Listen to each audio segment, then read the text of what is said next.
Bruno, o mercado aí muito atento, né? Acho que muito ansioso, de fato, para entender qual vai ser o tamanho do pacote, se de fato vai ser suficiente ou não. Na sua visão, essa questão do risco fiscal, qual que é o número mágico aí que pode acalmar o mercado financeiro? Bom, eu não sei porque ontem até o Haddad falou, né, que vai ser de 30 a 50 bi, falaram no mercado. Eu não sei realmente de onde veio esse número, mas na minha opinião esse número não é o que resolve. Na verdade, o Brasil ele pode começar a olhar, vamos cortar benefício de prestação continuada, vamos olhar quem está duplicidade.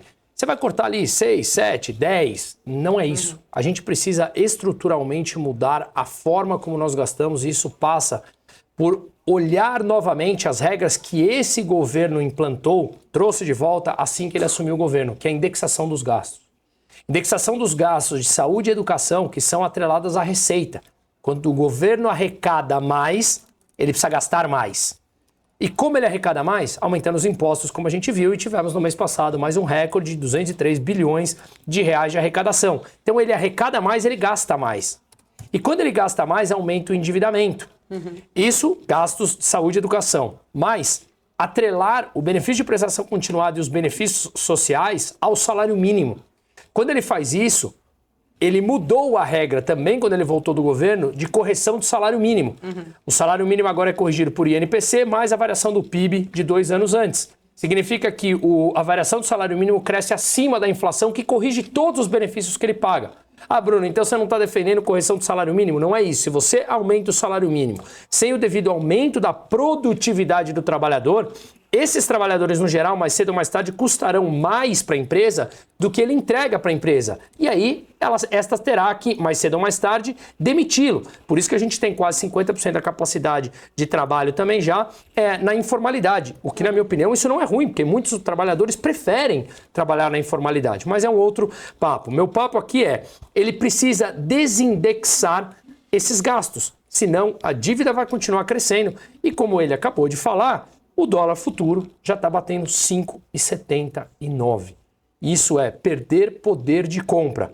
Por quê? O governo não para de se endividar e precisa pagar mais taxa de juros para atrair dinheiro para fechar e honrar os seus compromissos. Bruno, isso é o ideal, o necessário, o que os economistas e quem entende aí, né, de fato, sobre todo este cenário, coloca como essencial para trazer uma medida de corte mais estruturante, de algo mais perene, que consiga travar realmente o endividamento. Mas a gente sabe que isso politicamente não vai acontecer. O próprio presidente Lula já havia sinalizado que não mexe em benefícios sociais, que não vai voltar atrás. Foi ele, mínimo, até mesmo que criou essa mudança na indexação ali do salário mínimo. De fato, né, a gente tem ali talvez, né, uma saída que seria essencial, mas que ela não vai ser realizada.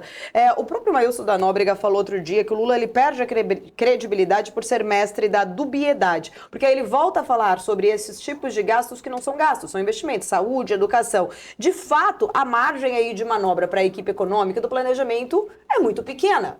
Qual é a saída? É mínima.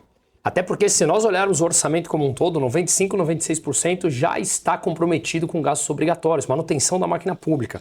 A seguir nesse crescimento, 2033, 2034, a gente tem 100% do orçamento destinado para manutenção da máquina pública, sobra zero para investimento. O que hoje já é muito pouco, dá mais ou menos 200 bi, vai sobrar zero. Então, na minha opinião, o governo precisaria anunciar um corte de mais ou menos 2% do PIB, que daria mais de 200 bilhões de reais, que é basicamente o déficit primário que o governo vem atingindo nos últimos 12 meses. Na verdade, está acima disso, está na casa dos 270 bi, mas para mostrar uma grande seriedade nesse corte de gastos. Mas é o que você está falando, ele não tem sequer essa margem, porque muitos dele precisam do Congresso para a mudança da Constituição, para aprovar essas mudanças. Então nós estamos realmente num mato sem cachorro, para falar um termo de rua mesmo. E o que acontece com isso? Curva de juros explode, batendo 13%, o governo tendo que se financiar acima de 13%. Metade da dívida pública já está atrelada ao Tesouro Selic, ou seja, quando a Selic sobe, aumenta o estoque da dívida, o custo da dívida brasileira que ele tem. E mais, a moeda brasileira se desvalorizando. O que é moeda desvalorizando? Inflação. Por isso que eu falo, estamos numa sinuca de bico. Cortar 30, 40, 50 bi, o mercado pode até reagir positivamente em um dia, 2 dias, como aconteceu quando a Moody's, estranhamente, deu uma nota de crédito, subiu a nota de crédito para o Brasil. No dia seguinte, que era uma segunda-feira, o real valorizou 2%, a bolsa subiu. O que aconteceu na terça-feira? Devolveu absolutamente tudo. E ao olharmos os preços que estavam pós-Moody's, no dia seguinte, tudo já ficou para trás, hein? O real já está muito mais desvalorizado, a curva de juros subiu mais, o custo de crédito do governo subiu mais e a bolsa não para de cair, principalmente em dólar. Então, meu ponto é, estamos num mato sem cachorro, realmente. Ou vai ter que buscar uma forma de cortar estruturalmente, que na minha opinião, e eu espero errar, hein? Na minha opinião, não vai acontecer, ou o mercado vai continuar estressando desse jeito.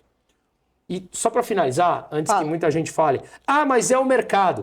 O mercado respinga na rua, porque o mercado não são 10 pessoas de capuz em volta de uma mesa querendo brigar com a esquerda. O mercado são milhões e milhões de investidores no mundo todo precificando o risco que o Brasil está.